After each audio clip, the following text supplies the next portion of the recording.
Hello everyone, how are you doing? Yes, this is MD Tech here with another quick tutorial. In today's tutorial, I'm going to show you guys how to remove the Yahoo search engine from the Safari web browser on your Macintosh computer. So this should be a pretty straightforward tutorial, guys, and without further ado, let's go ahead and jump right into it.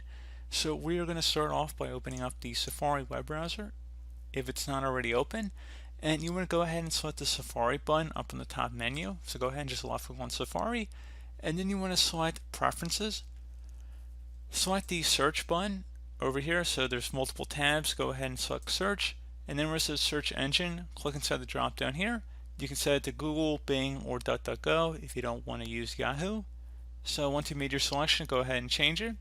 Close out of here, and then you can just close and restart the browser, and that should be about it. It should change the address bar search. Keep in mind that's not changing the home page. That's a different tutorial that I've made. This is merely changing the top address bar search engine.